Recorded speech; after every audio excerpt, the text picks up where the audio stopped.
बिस्मिल्लाहिर्रहमानिर्रहीम। Today's topic of discussion is important topics of ophthalmology. तो start करते हैं सबसे पहले क्लेजियन से। तो क्लेजियन क्या होता है? क्लेजियन एक क्रॉनिक स्टीराइड लाइपोग्रानुलोमेटस इन्फ्लेमेशन होती है मुंह ग्लैंड की।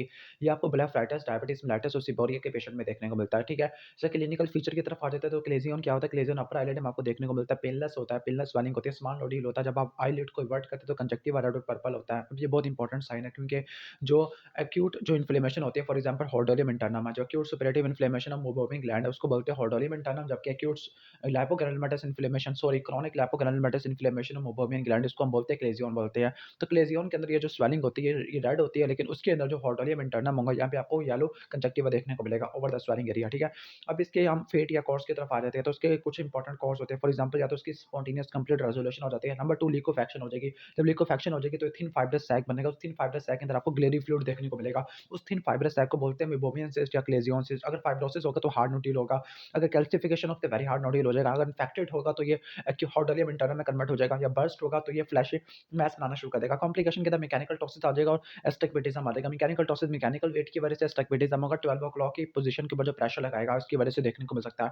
बाकी डिफरेंशियल डायग्नोसिस की तरफ आ जाते हैं। डिफरेंशियल डायग्नोसिस का निमोनिक होता है DF2S3 आ जाएगा। ओके, डी से आपको डबल ट्यूबरकुलोसिस हो जाएगा क्योंकि सबके अंदर क्रॉनिक इन्फ्लेमेशन देखने को मिलती है। ओके, एफ से आपका फंगल इन्फेक्शन आ जाएगा, फॉरेन बॉडी ग्रैनुलोमा आ जाएगा, sebaceous gland adenoma, sebaceous gland carcinoma और सार्कॉइड ग्रैनुलोमा। ट्रीटमेंट की तरफ आ जाते हैं। ट्रीटमेंट को आपने 3 में डिवाइड कर देना, कंजर्वेटिव, मेडिकल और सर्जिकल आ जाता है। कंजर्वेटिव के अंदर तो स्पॉन्टेनियस रेजोल्यूशन हो जाती है, या आपने इसको बढ़ा देना कंजर्वेटिव में। फॉर एग्जांपल आपने क्या करना होता है, इसका निमोनिक है, वेट है, वार्म कंप्रेशन आपने अप्लाई करनी है कि आपने एक दिन में काफी ज्यादा वार्म कंप्रेशन अप्लाई करनी है, या फिर इसके अलावा एक्सप्रेशन कंप्रेशन करनी है ताकि आप फ्रेश लियन के कंटेंट को एक्सप्रेस कर सके, या फिर आपने क्या करना है, टॉपिकल स्टेरॉइड या टॉपिकल एंटी इन्फ्लेमेटरी। अब ये पूरी ऑप्थेल्मोलॉजी के अंदर बहुत ज्यादा आएगा। जहाँ पे इन्फ्लेमेशन होगी वहाँ पे आपको टॉपिकल एंटी इन्फ्लेमेटरी और स्टेरॉइड है। चूंकि यहाँ पे इन्फेक्शन की वजह से नहीं है तो हम यहाँ पे एंटीबायोटिक नहीं देंगे प्राइमरीली। ओके, मेडिकल की तरफ आ जाते हैं। मेडिकल में कॉर्टिकोस्टेरॉइड इंजेक्शन और इसके अलावा आपने क्या देनी है, सिस्टेमिक एंटीबायोटिक। अगर एक्ने, रोज़ैकिया, ब्लेफाइटिस है, ओके, जो हमारी कॉर्टिकोस्टेरॉइड होती है, ट्राइमसिनोलोन एसीटोनाइड होती है, 0.1 से लेकर 0.2 ml होता है। आपने इंट्रालीजनल देने होते हैं, खासतौर पर मल्टीपल क्लेजियन के अंदर आपने देने होते हैं। इसके बाद आएगा सर्जरी। सर्जरी में आपने इंसिजन और क्यूरेटिज करनी है, खासतौर पर क्लेजियन क्लैम,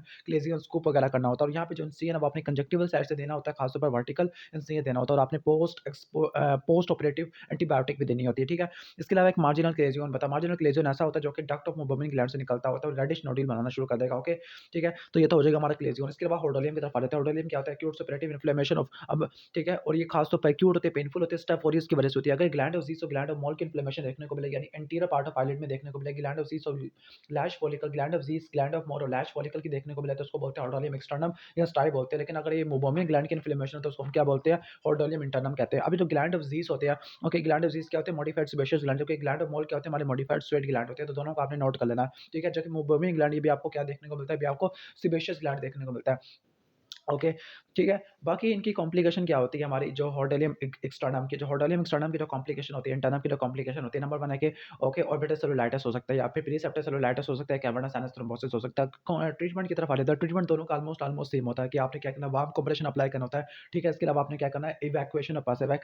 पस को कैसे इवैक्यूएट करोगे? आपने जो इन्फेक्टेड लैश है उसको आपने निकाल देना या इंसाइज कर देना with the tip of the knife है। ओके, या इसके अलावा आपने क्या यूज करना है, एनाल्जेसिक यूज करना for the pain of relief of pain है, या सिस्टमिक एंटीबायोटिक, या फिर टॉपिकल आपने यूज करना, टॉपिकल या सिस्टमिक एंटीबायोटिक, ये आपने नोट करना। दोनों का ऑलमोस्ट ऑलमोस्ट सेम होता है। ठीक है, लेकिन एक बात नोट कर लेना कि जो हॉर्डोलियम एक्सटर्नम होते हैं, यहाँ पे जो स्वेलिंग होती है ना, तकरीबन आपको टुवर्ड्स द आईलिड देखने को मिलता है। क्लेजियन की तरफ आपको अभी देखने को मिलता है। ठीक है, इनका डिफरेंस वगैरह भी आप देख लेना। ओके, इसके बाद नेक्स्ट क्वेश्चन की तरफ चलते हैं। नेक्स्ट हमारा ब्लेफाइटिस है। ब्लेफाइटिस क्या होता है? एक्यूट एंड क्रॉनिक या सब एक्यूट या chronic inflammation of lid margin होती है। ठीक है, और ये किसके स्टेफिलोकोकस की वजह से या पैरासाइट की वजह से देखने को मिल सकती है। जो पैरासाइट होता है उसका नाम है क्रैब या लाइस होता है। ठीक है, क्रैब या लाइस, इसका नाम है फिथियासिस पाल्पेब्रम। ओके, जो हमारा क्रैब लाइस है उसका नाम है फिथिरिस प्यूबिस है, फिथरिस प्यूबिस होती है। ठीक है, उसकी कंडीशन को बोलते हैं फिथरियासिस पाल्पेब्रम है। ठीक है, ओके, उसको नोट कर लेना। बाकी जिसको आपने 2 में डिवाइड करना है। ठीक है, अच्छा, मैंने आपको बता रहा था कि आपने इनके दरमियान डिफरेंस को ज़रूर तैयार करना है कि जो हमारा क्लेजियन वाला जो होता है एक हमारा, ओके, इसके अलावा हमारा स्क्वेमस ब्लेफाइटिस होगा और इसके अलावा अल्सरेटिव ब्लेफाइटिस होगा। फिर इनके डिफरेंस कर लोगे ना तो काफ़ी सारी आपकी चीज़ें कवर हो जाती है। ओके, तो मैं आपको डिफरेंस शॉर्ट करके बता देता हूँ। तो पहला आपने नोट करना है कि क्लेजियन और स्टाई का आपस में क्या डिफरेंस होता है। ठीक है, ओके, क्लेजियन नोट करना है कि क्लेजियन आपको क्रॉनिक इन्फ्लेमेशन है, क्रॉनिक इन्फ्लेमेशन आपको पेन नहीं देखने को मिलता। ठीक है, ओके, तो नंबर 1 है कि जो स्टाई है, स्टाई एक्यूट इन्फ्लेमेशन होता है, क्लेजियन में आपको क्रॉनिक इन्फ्लेमेशन देखने को मिलता है। स्टाई में gland of Zeis gland of more lash follicle की इन्वॉल्वमेंट होती है, क्लेज़ियन में मेबोमियन ग्लैंड की इन्वॉल्वमेंट होती है। ओके, स्टाई के अंदर सुपरेटिव इन्फ्लेमेशन होती है, क्लेज़ियन के अंदर ग्रैनुलोमेटस इन्फ्लेमेशन होती है। स्टाई के अंदर पेन और स्वेलिंग होगा, जबकि उसके अंदर पेनलेस स्वेलिंग आपको देखने को मिलती है, ठीक है। जो स्टाई होता है लोकलाइज्ड होता है, हार्ड पस होगा, टेंडर स्वेलिंग होगी नियर द लिड मार्जिन, जबकि वहाँ पे hard swelling away from the lid margin है। स्टाई को कैसे ठीक करना? स्टाई को ठीक करने के लिए आपने हॉट फर्मेंटेशन, एंटीबायोटिक और रिमूवल ऑफ आईलैशेस, जबकि क्लेज़ियन को कैसे ठीक करना? हमने वर्टिकल इंसिजन देना और ड्रेनेज करना होता है, ठीक है। ये तो आपने एक डिफरेंस मैंने आपको बता दिया। इसके अलावा एक और डिफरेंस है ब्लेफराइटिस का, कि स्क्वेमस ब्लेफराइटिस और अल्सरेटिव ब्लेफराइटिस, ओके, ठीक है। इनका भी डिफरेंस एग्जाम में आ जाता है। तो पहले हम बात करते हैं कि स्क्वेमस ब्लेफराइटिस है, ठीक है। स्क्वेमस ब्लेफराइटिस को हम सिंपल क्या कह सकते हैं? नॉन इन्फेक्टिव ब्लेफराइटिस या सिबोरिक ब्लेफराइटिस भी कहते हैं, क्योंकि सिबोरिक डर्मेटाइटिस से एसोसिएटेड होती है, ठीक है। अब इसके अंदर चीज़ें नोट करें। नंबर 1 है कि जो स्केल्स होती है स्क्वेमस ब्लेफराइटिस में वाइट होती है, फाइन होते हैं, ड्राई होते हैं, जबकि अल्सरेटिव के अंदर क्या होती है? स्केल आपके येलो होती है, कोर्स होती है, स्टिकी होते हैं। इसके बाद अल्सरेशन है, अल्सरेशन आपको स्क्वेमस में देखने को नहीं मिलती, ओके, ठीक है। इसके अलावा ब्लीडिंग भी नहीं देखने को मिलती, loss of eyelashes. In short ये जो स्केल्स है, अल्सरेशन है, ब्लीडिंग है, लॉस ऑफ आईलैशेस है, ये सीवियर हो जाती है अल्सरेटिव के अंदर, और स्क्वेमस के अंदर बिनाइन होती है, फ्यू या टेम्परेरी होती है। कोर्स के बारे में बात करें, स्क्वेमस का माइल्ड होता है, उसका प्रोग्रेसिव होता है। कॉम्प्लिकेशन आपको अल्सरेटिव ब्लेफराइटिस में ज़्यादा देखने को मिलती है। बस आपने इस डिफरेंस को तैयार कर लेना और कुछ चीज़ याद करने की जरूरत नहीं है। अच्छा, कॉम्प्लिकेशन क्या क्या हो सकती है? कॉम्प्लिकेशन या तो आईलिड के अंदर हो सकती है, कंजक्टिवा भी, या कॉर्निया भी हो सकती है। या आईलिड के अंदर क्या कॉम्प्लिकेशन हो सकती है? फॉर एग्जांपल आईलैशेस मिसडायरेक्टेड हो सकती है, उसको ट्रिकेसिस कहते हैं, या मेटारोसिस हो सकती है, उसको लॉस ऑफ आईलैशेस कहते हैं।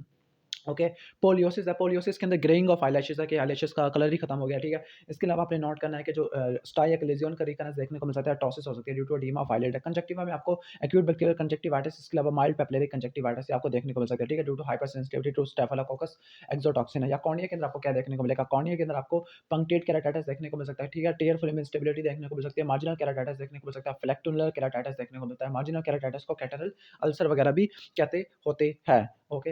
तो ये आपने 3-4 कॉम्प्लिकेशन को आपने मोटा-मोटा तैयार कर लेना, कि जो केराटाइटिस होता है, मोस्टली केराटाइटिस को याद रख लेना, ठीक है। ट्रीटमेंट की तरफ आ जाते हैं। दोनों का ट्रीटमेंट ऑलमोस्ट सेम है, लेकिन आपने जो सिबोरिक डर्मेटाइटिस होती है ना, जो कि सिबोरिक या स्क्वेमस ब्लेफराइटिस में होती है, उसको ठीक करने के लिए सेलेनियम सल्फाइड शैम्पू आपने यूज़ करना होता है। जबकि आपने मेन जो चीज़ क्या करनी है, नंबर 1 आपने नोट नोट करने की एंटीबायोटिक ऑइंटमेंट देनी होती है। एंटीबायोटिक ऑइंटमेंट में भी आपने 3 चीज़ें नोट करनी है। नंबर 1 है कि आपका सोडियम ठीक है, बेसिट्रेसिन आ जाएगा, ठीक है, सोडियम फिस्टिडिक एसिड आ जाएगा, क्लोरामफेनिकोल और सिप्रोफ्लॉक्सासिन आ जाती है। ये आपने कॉटन बड या क्लीन फिंगर से देना होता है, ठीक है। इसके अलावा आपको और क्या-क्या आ जाएगा, आपने नोट करना है कि टॉपिकल स्टेरॉइड, एंटीबायोटिक ऑइंटमेंट हो गया, टॉपिकल स्टेरॉइड हो गया, आईलिड हाइजीन सबसे इंपॉर्टेंट है, 25% बेबी शैम्पू और लास्ट में आर्टिफिशियल टेयर भी यूज़ करनी है, क्योंकि टेयर फिल्म की इंस्टेबिलिटी आपको देखने को मिलती है। ऑलमोस्ट ये हमारा टॉपिक कवर हो गया। इसके बाद नेक्स्ट हमारा टॉपिक है एंट्रोपियन है, ठीक है, एंट्रोपियन। तो एंट्रोपियन के अंदर आईलैशेस क्या होती है? मिस डायरेक्टेड हो जाती है टुवर्ड्स द ग्लोब। तो inward turning of eyelid, sorry, eyelashes नहीं, वो तो ट्रिकेसिस कहते हैं। Inward turning of eyelid margin towards the eyeball. तो अगर आईबाल का मार्जिन ही चला जाए, उसको बोलते हैं एंट्रोपियन बोलते हैं, ठीक है, एंट्रोपियन। अब एंट्रोपियन ये ट्रिकेसिस एसोसिएटेड होता है, ठीक है। इसके 2 टाइप होते हैं, कंजेनिटल और एक्वायर्ड होता है। जो आगे एक्वायर्ड होता है उसके मज़ीद 3 टाइप होते हैं, सिनाल, सिकाट्रिशियल और स्पास्टिक होता है, ठीक है। अगर यहाँ पे स्पास्टिक होगा, वहाँ पे आपको पैरालिटिक एक्ट्रोपियन देखने को मिलेगा, ठीक है। ओके, तो पहले हम देख लेते हैं सिनाल या इन्वोल्यूशनल है, ठीक है। सिनाल और इन्वोल्यूशनल है, तो मोस्ट कॉमन यही होता है, लोअर आईलिड को इन्वॉल्व करता है डेली पेपर के अंदर। अब ये क्यों होता है? Due to overriding of, okay, overriding of preseptal part. जो प्री सेप्टल पार्ट होता है वो प्री टार्सल पार्ट के बाद ओवरराइड करना शुरू कर देगा, ठीक है। Preseptal over the pretarsal due to number 1 atrophy of tarsus, number 2 lower lid retractor, okay. इनकी एट्रोफी की वजह से आपको देखने को मिलता है टार्सस की और लोअर लिड रिट्रैक्टर की। इसके बाद नोट कर लेना सिकाट्राइजेशन, ये होती है स्कारिंग होती है पाल्पेबुलर कंजक्टिवा की। ये नोट कर लेना कि जो सिकाट्रिशियल वाला होता है ना, ये आपका अपर आईलिड को इन्वॉल्व करता होता है, लेकिन जो आपका सिनाल वाला होता है लोअर आईलिड को इन्वॉल्व करता होता है, ठीक है। अपर आईलिड को इन्वॉल्व करेगा, तो ये पाल्पेबुलर कंजक्टिवा की स्कारिंग की वजह से होगा, जबकि जो एक्ट्रोपियन होगा एक पाल्पेबुलर कंजक्टिवा नहीं, बल्कि ये स्किन के स्कारिंग की वजह से होगा, जो कि बाहर पड़ी हुई होती है, ठीक है। इन दोनों के डिफरेंस को देख लेना।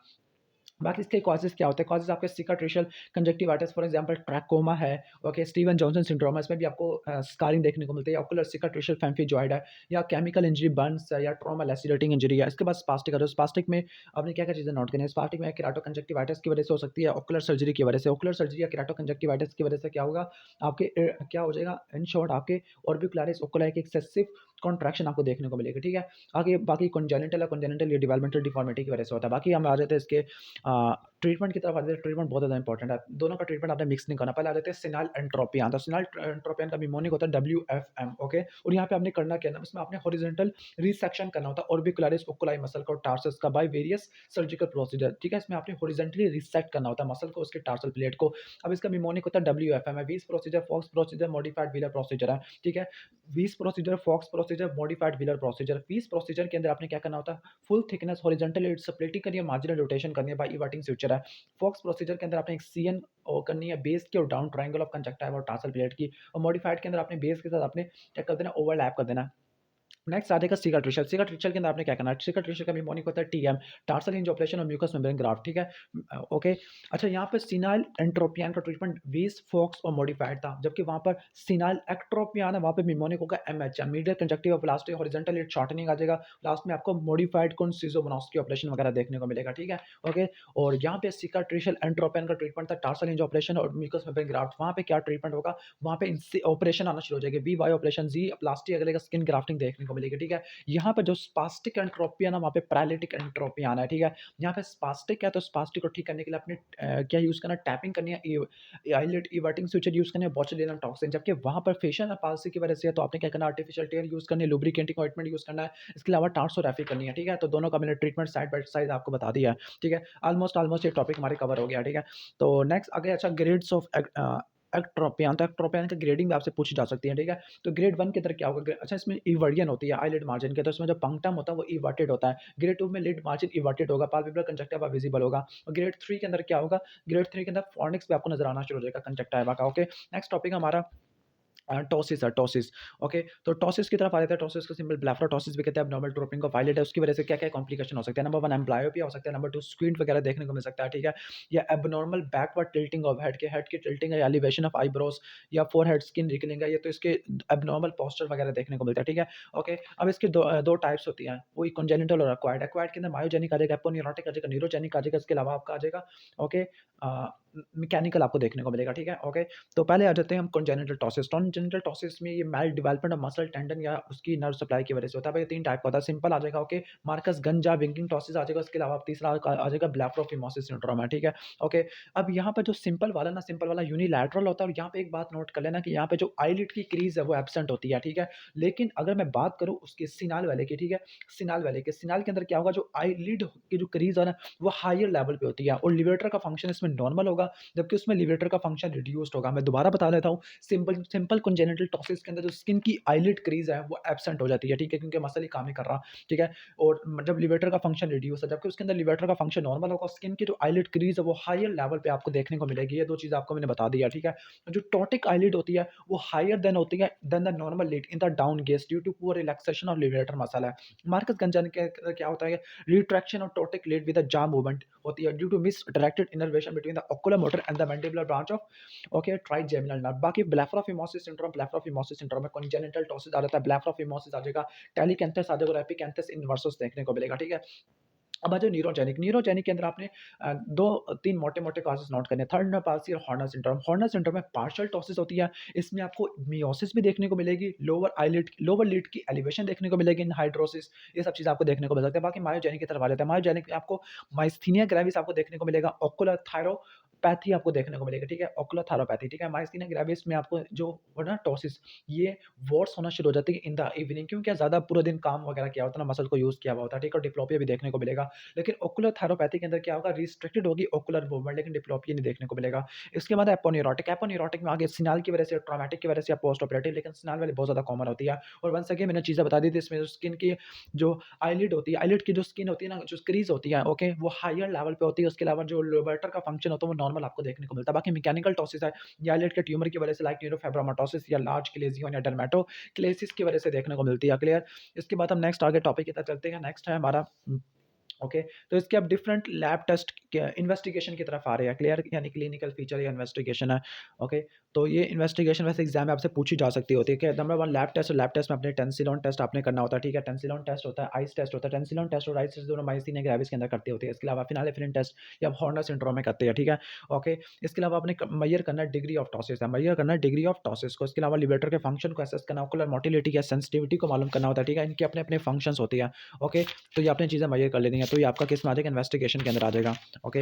तो ऑलमोस्ट ये टॉपिक भी ऑलमोस्ट हो गया। अच्छा, यहाँ पे एक चीज़ आएगी, मार्जिनल रिफ्लेक्स डिस्टेंस आ जाएगा, मार्जिनल रिफ्लेक्स डिस्टेंस। तो ये क्या होता है, ये हम डिस्टेंस लेते हैं from the corneal light reflex to the central position of upper eyelid के, हम जहाँ पर कॉर्निया के अंदर लाइट फेंकेंगे और वहाँ से लेकर central position of upper eyelid, वहाँ से डिस्टेंस लेंगे।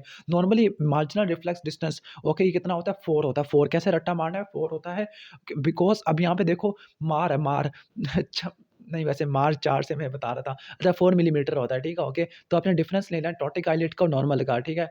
तो नॉर्मल कितना होगा? 4 होगा, ठीक है। अगर इससे कम देखने को मिले, ओके, तो आपको मार्जिनल रिफ्लेक्स डिस्टेंस वगैरह आपने बता देना होता है, ठीक है। ओके, अमाउंट ऑफ टॉसिस के अंदर आपने नोट करना है कि यहाँ पे 3 ग्रेडिंग होगी, माइल्ड, मॉडरेट और सीवियर है। माइल्ड के अंदर 1.2 से लेकर 2 तक आ जाएगा, मॉडरेट के अंदर 3 आ जाएगा, उसके अंदर 4 देखने को मिलेगा, ठीक है। ओके, और जो आपने जो ड्राइंग लेनी है ना या फोटोग्राफ लेनी है, वो प्राइमरी पोजीशन के अंदर अप गेज के अंदर और डाउन गेज इनके अंदर लेनी होती है। बाकी ओकुलर मोबिलिटी चेक करनी है to check test the action of extraocular muscle है कि एक्स्ट्रा ओकुलर मसल के एक्शन को चेक करने के लिए आपने लेनी है, या कॉर्निया की सेंसिटिविटी चेक करनी है। अगर कॉर्निया सेंसिटिव है तो टॉसिस को ठीक करने से कॉर्निया की अल्सरेशन आपको देखने को मिलेगी, ठीक है।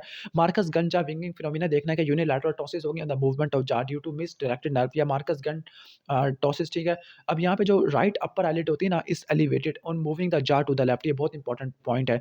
ओके, मार्कस गंजा फिनोमिना क्या होता है? यूनिलैटरल टॉसिस होती है, ओके, ऑन मूवमेंट ऑफ जा। जबकि मार्कस गन टॉसिस का मतलब है कि ओके, अगर आपने जा को लेफ्ट साइड पे मूव किया है, ठीक है, तो उसकी वजह से राइट जो अपर आईलिड है वो एलिवेट होना शुरू हो जाएगी, ठीक है। और बाकी बेल फिनोमिना में अपवर्ड और आउटवर्ड रोलिंग ऑफ आईलिड देखने को मिलता है ड्यूरिंग द स्लीप और on forceful closure of eyelid, तो उसको हम बेल फिनोमिना भी कहते होते हैं, क्लियर। तो ये ऑलमोस्ट हमने देख लिया चीज़ें। बाकी जो लिवेटर का फंक्शन है, यहाँ पे भी आपको ग्रेडिंग देखने को मिल सकता है, लाइक यहाँ पे पुअर है, फेयर है, गुड है या फिर नॉर्मल है। अगर पुअर है तो 4 मिलीमीटर आ जाएगा, फेयर है तो 5 से लेकर 8 आ जाएगा, गुड है तो 9 आ जाएगा, नॉर्मल 15 से लेकर 18 तक आपको देखने को मिलेगा, क्लियर। बाकी ocular mobility, corneal sensitivity, Bell phenomena, Marcus Gunn jaw winking ptosis आपको एक्सप्लेन कर चुका और ट्रीटमेंट की तरफ आ जाते हैं। अगर हमारा माइल्ड टॉसिस है, गुड लिवेटर का फंक्शन है, ठीक है, गुड लिवेटर का फंक्शन है तो आपने क्या करना है, फासोनिला सर्वेट ऑपरेशन करना, जिसमें आपने टार्सल प्लेट, कंजक्टाइव और मुलर मसल की रिसेक्शन करनी होती है, ठीक है। इसके अलावा लिवेटर रिसेक्शन है, लिवेटर रिसेक्शन के अंदर आपने एक सीएन करनी है लिवेटर मसल की एपोन्यूरोसिस के, तो आपने किस में करना है? फेयर के अंदर। अगर लिवेटर का फंक्शन बिल्कुल बेकार है तो आपने क्या करना है? आईलिड को जोड़ देना फ्रंटालिस मसल से बाय फेशियल आटा। और लास्ट में एपोन्यूरोटिक स्ट्रेंथनिंग, एपोन्यूरोटिक स्ट्रेंथनिंग आप किस में करते हो? एपोन्यूरोटिक डिसेंसेशन में करते हो, या स्पेक्टिकल प्रोब्स ये भी आप यूज कर सकते हो, स्पेक्टिकल क्रंचेस भी आप यूज कर सकते हो। लास्ट में एक मोटेज ऑपरेशन भी है कि अगर लिवेटर मसल पैरालाइज है तो आप सुपीरियर रैक्टर्स को भी आप यूज कर सकते हो। ओके, ठीक हो गया। तो ये आपने नोट कर लेना कि फासानिला अच्छा, यह जो लिवेटर मसल की जो रिसेक्शन है उसके आगे मज़ीद 2 में डिवाइड कर देना कि ब्लास्कोविक्स ऑपरेशन जो कि कंजक्टिवल साइड से करेगी। इसके अलावा इवर्ट एवर बुश ये आप करते हो स्किन के सरफेस से करते होते हो, क्लियर। तो और इसके अलावा हेज़िस ऑपरेशन या सुप्रा पिरामिड एक्स्ट्रा सुचर या लिवेटर प्लाइकेशन ये भी आप एक्स्ट्रा चीज़ें करते होते हो। इसके बाद नेक्स्ट आ जाते हैं बेसल सेल कार्सिनोमा की तरफ आ जाते हैं। ओके, बेसल सेल कार्सिनोमा फाइलिड है। तो जो बेसल सेल कार्सिनोमा है मोस्ट कॉमन कार्सिनोमा होता है। ओके, स्लोली ग्रोइंग होता है, लोकली इन्वेसिव आपको देखने को मिलता है, ठीक है।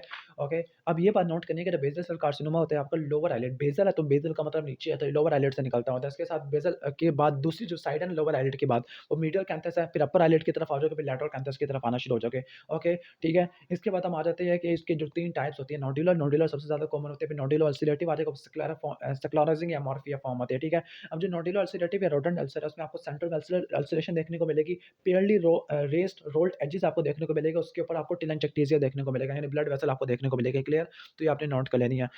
तो ये भी हो जाएगा। बाकी इसका ट्रीटमेंट की तरफ आ जाते हैं, ट्रीटमेंट के दौरान क्या-क्या करना है, नंबर 1 सर्जरी करनी है, क्रायोथेरेपी आ जाएगा, ओके, रेडियोथेरेपी आपको देखने को मिलेगी, ओके। इसके अलावा टॉपिकल इमिकोमोड क्रीम है और लेज़र माइक्रो सर्जरी और कीमोथेरेपी आ जाती है। टॉपिकल इमिकोमोड 5% क्रीम होती है, इम्यून सिस्टम मॉडिफायर होती है जो कि क्या कहते हैं मैक्रोफेज को एक्टिवेट कर देती है by binding to the cell surface receptor, तो ये आपने नोट कर लेना है। बाकी जो स्क्वेमस सेल कार्सिनोमा था, स्क्वेमस सेल कार्सिनोमा की भी आगे मज़ीद 3 टाइप होती है, बोवेन होगा, नोडुलर होगा और अल्सरेटिव होगा। बस यहाँ पे स्क्लेरोसिंग या मोर्फिया फॉर्म वगैरह टाइप नहीं होती, क्लियर। तो ये ऑलमोस्ट ये हो गया हमारा। इसके बाद हम आ जाते हैं कंजेनिटल नेज़ोलैक्रिमल डक्ट ऑब्स्ट्रक्शन वाले टॉपिक में। आई थिंक ये पूरी तो खत्म नहीं हो सकती या वीडियो लंबी हो जाएगी, तो कोशिश करेंगे इसी इसी को फिनिश कर लें यहाँ पर। तो कंजेनिटल नेज़ोलैक्रिमल डक्ट ऑब्स्ट्रक्शन की तरफ आ जाते हैं, ठीक है। अब कंजेनिटल नेज़ोलैक्रिमल डक्ट ऑब्स्ट्रक्शन क्यों होती है? Mild development of lacrimal system. तो लैक्रिमल सिस्टम नंबर 1 में नोट करना है कि यहाँ पे जो टीयर्स होते हैं, यहाँ पे सिक्रीशन जो होगी वो वाटरी होगी, लेकिन टीयर्स नहीं होगी, क्योंकि टीयर्स आपको 3 से लेकर 4 हफ्ते में देखने को मिलता है, ठीक है। नंबर 1 वाटरी आएगी, नंबर 2 स्टिकी म्यूकोपुरुलेंट डिस्चार्ज आपको देखने को मिलेगी। इसमें रिगर्जिटेशन टेस्ट पॉजिटिव होगा कि जैसे ही आप जेंटल प्रेशर लगाओगे लैक्रिमल सैक पे तो जो फ्लूइड होगा, ओके, म्यूकोपुरुलेंट फ्लूइड है वो निकलना शुरू हो जाएगा पंक्टा से, तो ये माइल्ड डेवलपमेंट ऑफ पंक्टा कैनालिकुलाई की वजह से देखने को मिल सकती है। अगर आपसे कोई से कॉम्प्लिकेशन पूछे तो आपने क्या बताना है? आपने ये एक्यूट एक्रोसिस्टाइटिस में कन्वर्ट हो सकता है, ओके, ये म्यूकोसील कंजक्टिवाइटिस से एक्सटर्नल फिस्टुला बन सकता है, एक्यूट है या क्रोनिक या फिस्टुला बन सकता है। बाकी सर डिफरेंशियल डायग्नोसिस में पंक्टलिट्रेसी आ जाएगा, ओके, यूवाइटिस आपको देखने को मिल सकता है, क्लियर। कंजेनिटल ग्लोकोमा, कंजक्टिवाइटिस और केराटिटिस इसके डिफरेंशियल डायग्नोसिस आ जाएगा। ट्रीटमेंट की तरफ आ जाता है, ट्रीटमेंट बहुत ज़्यादा इंपॉर्टेंट है, बहुत दफ़ा आएगा ट्रीटमेंट इसका, तो अच्छे से आज में पढ़ लेना है। ट्रीटमेंट को आपने 2 में डिवाइड कर देना, कंज़र्वेटिव और सर्जिकल है। अब कंज़र्वेटिव में जो स्पॉन्टेनियस पेटेंसी होती है वो 6 से लेकर 9 महीने में हो जाती है। 9 से लेकर 12 महीने के अंदर आपने क्या करना होता है, आपने एक रेगुलर मसाज करनी होती है। एक रेगुलर मसाज में आप डिजिटल प्रेशर लगाओगे सैक के ऊपर, जिसके बाद क्या होगा, हाइड्रोस्टैटिक प्रेशर बढ़ेगा और वो मेम्ब्रेन को फाड़ देगा, ठीक है? इसके अलावा एंटीबायोटिक भी आपने यूज़ करनी है फॉर सेकेंडरी इन्फेक्शन है, ठीक है? अब 9 से लेकर 12 तक तो आपने ये करना। आगे 1 साल के बाद या 4 से लेकर 6 महीने फेल होने के बाद 1 साल के बाद आपने क्या करना, सर्जरी की तरफ आ जाना। सर्जरी में पहले आ जाएगा प्रोबिंग, सिरिंजिंग। प्रोबिंग आ जाएगा, सिरिंजिंग आपको देखने को मिल सकता है जिसको इरिगेशन भी कहते हैं। अदर ऑपरेशन में इंट्यूबेशन विद सिलास्टिक ट्यूब या बैलून कैथेटर डायलाटेशन आ जाएगा, या डीसीआर आ जाएगा, टेक्नियोसिस्ट और राइनोस्टोमी आ जाएगा। क्लियर? तो अब हम आ जाते हैं इसकी तरफ कि जो हमारा प्रोबिंग होती है, प्रोबिंग आप जनरल एनेस्थीसिया में करोगे। अब यहाँ पे जो प्रोब होगा, पंक्टम से पास करोगे, कैनालिकुलस से पास करोगे, लैक्रिमल सैक्स होता है वो लैक्रिमल डक्ट में आ जाएगा, ताकि आपने जो obstructive membrane at the lower end of the nasolacrimal duct, इस ऑब्स्ट्रक्टिव मेम्ब्रेन को क्या बोलते होते हैं, वाल्व ऑफ हेस्नर बोलते होते हैं। ये फोल्ड होता है म्यूकस मेम्ब्रेन का at the lower end of nasolacrimal duct, okay. इसके बाद सिरिंजिंग या इरिगेशन की तरफ आ जाओ, तो ये क्या करती है, सिरिंजिंग इरिगेशन हम क्यों करते हैं, it is done to confirm the opening, opening को कंफर्म या फंक्शनिंग को देखने के लिए करते हैं। बाकी अदर ऑपरेशन में intubation with the elastic tube, और इसके अलावा मैंने बताया था कि बैलून कैथेटर डायलिटेशन देखने को मिलती है। लास्ट में डीसीआर है। डीसीआर में नोट कर लेना कि मिडल मीएटस को आपस में जोड़ देते होते हैं, और ये 5 लेकर 6 साल के बाद करते होते हैं, ओके। इसके बाद एमनियंटोसील, एमनियंटोसील या कंजेनिटल डायग्नोसिस क्या होती है, ब्लूइश ग्रे सिस्टिक स्वेलिंग आपको देखने को मिलता है। तो ये डिफरेंशियल डायग्नोसिस के अंदर आ जाएगा, ठीक है। क्योंकि कॉम्प्लिकेशन मैं ऑलरेडी बता चुका हूँ। ठीक है? तो अच्छा ये बात नोट कर लेना कि यहाँ पे जो कंजक्टिवाइटिस है ना, इसकी कॉम्प्लिकेशन भी है, उसके डिफरेंशियल डायग्नोसिस के अंदर भी आती है। बाकी कंजेनिटल ग्लोकोमा, क्योंकि इन सब के अंदर आपको वाटरी आई देखने को मिल सकती है। क्लियर? तो ये आ जाएगा। बाकी आ जाते हैं डेक्रोसिस्टाइटिस की तरफ आ जाते हैं। डेक्रोसिस्टाइटिस आगे एक्यूट या क्रॉनिक हो सकता है, ठीक है? एक्यूट या क्रॉनिक हो सकता है। अब जो एक्यूट डेक्रोसिस्टाइटिस है, उसमें रिगर्जिटेशन टेस्ट आप परफॉर्म नहीं कर पाओगे, क्योंकि आप काफ़ी ज़्यादा टेंडरनेस होती है, पेन होती है, यहाँ पे रेडिश स्वेलिंग देखने को मिलेगी, ठीक है? तो डेक्रोसिस्टाइटिस क्या होता है? डेक्रोसिस्टाइटिस इन्फ्लेमेशन ऑफ लैक्रिमल सैक होता है। इसमें म्यूकोप्रूलेंट डिस्चार्ज या एब्सेस होगी, जबकि एपिफूरा और रिगर्जिटेशन एग्जाम में आपका क्रॉनिक डेक्रोसिस्टाइटिस आएगा, ठीक है? जो ज़्यादा कॉमन होता है, ओके? तो इसमें क्या होगा, आपसे कांस्टेंट वाटरिंग होगी, स्वेलिंग होगी मीडियल कैंथस एरिया में, ठीक है? स्वेलिंग होगी मीडियल कैंथस, लेकिन वो ज़्यादा टेंडर नहीं होगी, ठीक है? आपको एपिफोरा रिगर्जिटेशन टेस्ट पॉजिटिव देखने को मिलेगा, ओके? ठीक है? और इसमें जो रिगर्जिटेशन टेस्ट के अंदर जो म्यूकार्ड या म्यूकोप्लूरेंट डिस्चार्ज है, वो पंक्टम से निकलते हुए नज़र आ जाएगी, ठीक है? जैसे आप प्रेस करोगे, ओके? तो ये आपने नोट कर लेना है।